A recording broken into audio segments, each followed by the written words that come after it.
தமிழகத்தில் மீண்டும் அதிமுக பாஜக கூட்டணி உறுதியானது. மத்திய அமைச்சர் அமித்ஷா அதிமுக பொதுச் செயலாளர் எடப்பாடி பழனிசாமி கூட்டாக அறிவிப்பு.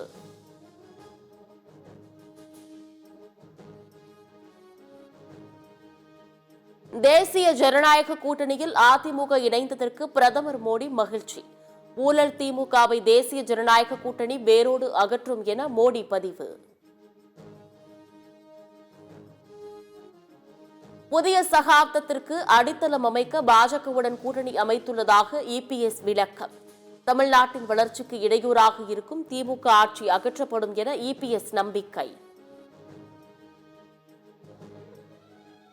அதிமுகவிற்கும் தமிழ்நாட்டு மக்களுக்கும் எடப்பாடி பழனிசாமி துரோகம் செய்துள்ளார்.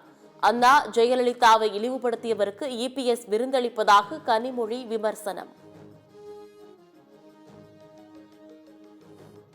ஜெயலலிதா அவர்களை எல்லாம் விமர்சித்து தரக்குறைவாக பேசிய ஒரு தலைவரோடு அந்த மேடையிலே அமர்ந்து கொண்டு அந்த கூட்டணியை ஏற்றுக்கொள்கிறார். அதே தலைவர்களை தன்னுடைய வீட்டுக்கு அழைத்து விருந்தளிக்கக்கூடிய ஒரு நிலைக்கு அவர்கள் தள்ளப்பட்டிருக்கிறார்கள். இது கட்சிக்கு செய்யக்கூடிய துரோகம், தமிழ்நாட்டு மக்களுக்கு செய்திருக்கக்கூடிய மிகப்பெரிய துரோகம்.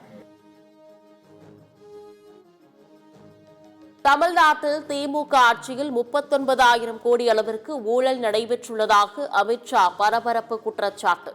ஊழலை மறைக்க மும்மொழி கொள்கை விவகாரத்தை எழுப்பி திமுக திசை திருப்புவதாகவும் விமர்சனம்.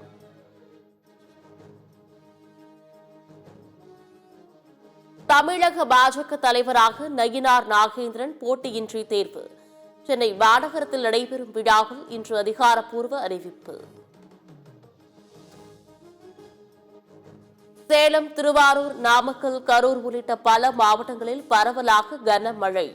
தமிழகத்தில் பெய்து வரும் கோடை மழையால் பொதுமக்கள், விவசாயிகள் மகிழ்ச்சி. தமிழகத்தில் கோடை மழைக்கு மத்தியில் மறுபக்கம் சுட்டெரிக்கும் வெயில். தமிழகத்தில் நேற்று 7 மாவட்டங்களில் சதம் அடித்த வெயில்.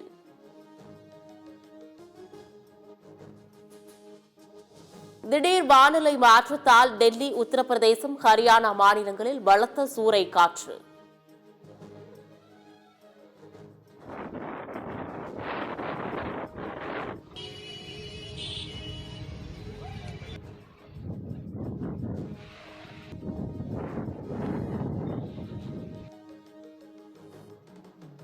பல இடங்களில் மரங்கள், கம்பங்கள் முறிந்து விழுந்ததில் வாகனங்கள் சேதம், போக்குவரத்து பாதிப்பு.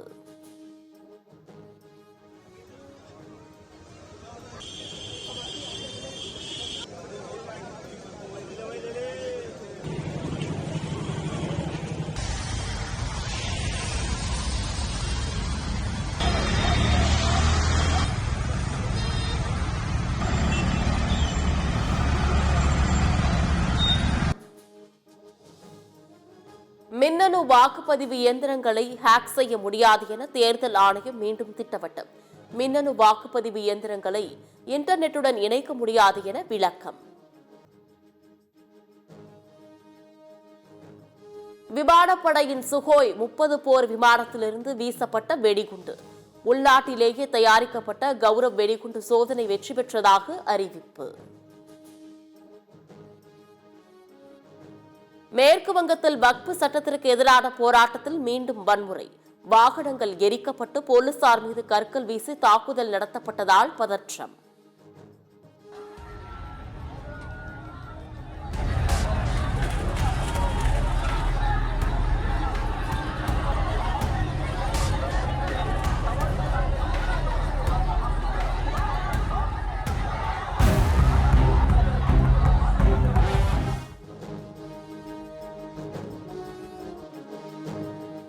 மத்திய வெளியுறவு அமைச்சர் ஜெய்சங்கருடன் இத்தாலி துணை பிரதமர் சந்திப்பு. முக்கிய விவகாரங்கள் குறித்து இருதரப்பு உயர் அதிகாரிகள் குழுவினர் பேச்சுவார்த்தை.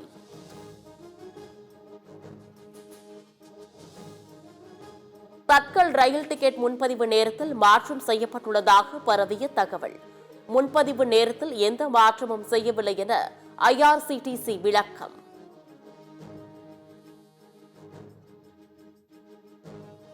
பாமக ஒற்றுமையாக செயல்படுவதற்கான முயற்சியில் ஈடுபட்டுள்ளதாக ஜி.கே. மணி அறிவிப்பு.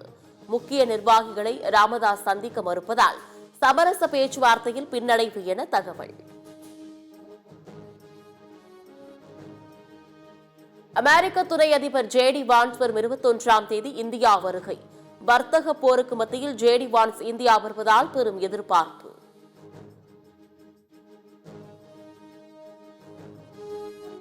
ஜம்மு காஷ்மீரின் கிஷ்துவார் மாவட்டத்தில் பயங்கரவாதி சுட்டுக் கொலை. பாதுகாப்பு படையினர் பயங்கரவாதிகள் இடையே நீடிக்கும் துப்பாக்கி சண்டை. சிவகங்கை அரசு மருத்துவமனையில் முழுமையாக சிகிச்சை அளிக்காமல் நோயாளியை வெளியேற்றிய அவலம். ஆட்சியர் அலுவலகத்தில் புகார் அளித்ததால் மீண்டும் மருத்துவமனையில் அனுமதிக்கப்பட்டு சிகிச்சை. பஞ்சாப் முழுவதும் காவல்துறை உயர் அதிகாரிகள் அதிரடி சோதனை. போதைப்பொருள் உள்ளிட்ட குற்ற சம்பவங்களை தடுக்க விடிய விடிய சோதனை.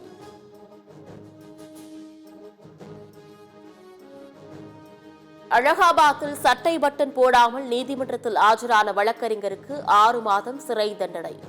வழக்கறிஞர் அங்கி அணியாததுடன் நீதிபதிகளை குண்டர்கள் என விமர்சித்ததால் அதிரடி தீர்ப்பு.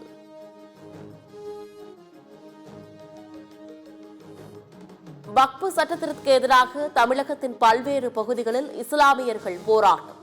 கோவையில் நடைபெற்ற பேரணியில் ஆயிரக்கணக்கானோர் பங்கேற்று கண்டன முழக்கம்.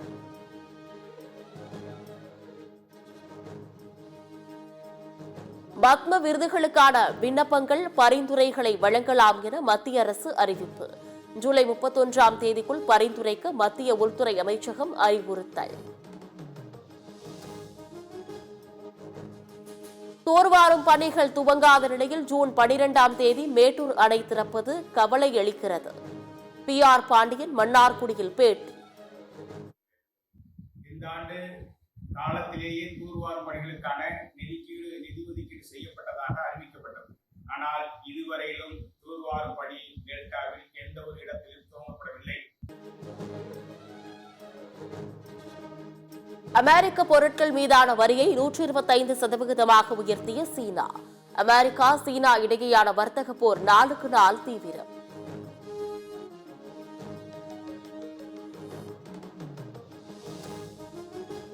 உக்ரைனுக்கு 5000 கோடி ரூபாய் ராணுவ உதவி. ஐரோப்பிய நாடுகள் அறிவிப்பு.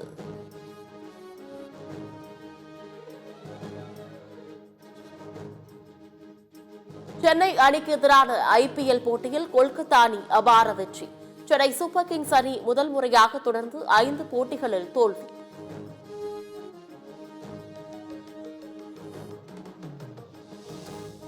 சென்னை சூப்பர் கிங்ஸ் அணியின் படுதோல்வியால் CSK ரசிகர்கள் விரக்தி. CSKவின் தொடர் தோல்வியால் ஆதங்கத்தை வெளிப்படுத்திய சென்னை அணி ரசிகர்கள்.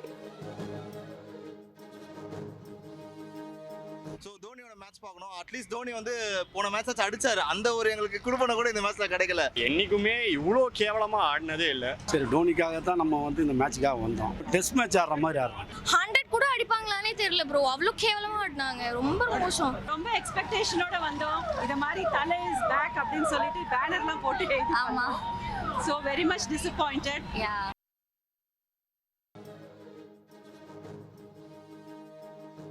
IPL தொடரில் இன்று பிற்பகல் நடைபெறும் போட்டியில் லக்னோ குஜராத் அணிகள் பல பரீட்சை. இரவு 7:30 மணிக்கு நடைபெறும் போட்டியில் ஹைதராபாத் பஞ்சாப் அணிகள் மோதல். மாண்டே கார்லோ மாஸ்டர்ஸ் டென்னிஸில் அல்காரஸ் அலெக்ஸ் டி மினார் அரையிறுதிக்கு தகுதி. இத்தாலி வீரர் முசெட்டியிடம் நடப்பு சாம்பியன் சிட்சிபாஸ் காலிறுதியில் தோல்வி. ஆடவர் இரட்டையர் பிரிவில் ரோஹன் போபண்ணா ஜோடி காலிறுதியில் தோல்வி. சர்வதேச கிரிக்கெட்டில் 64 வயதில் அறிமுகமான போர்ச்சுகல் வீராங்கனை ஜோனா ஷைல்ட் அதிக வயதில் சர்வதேச போட்டியில் அறிமுகமான 2வது வீராங்கனை என பெருமை.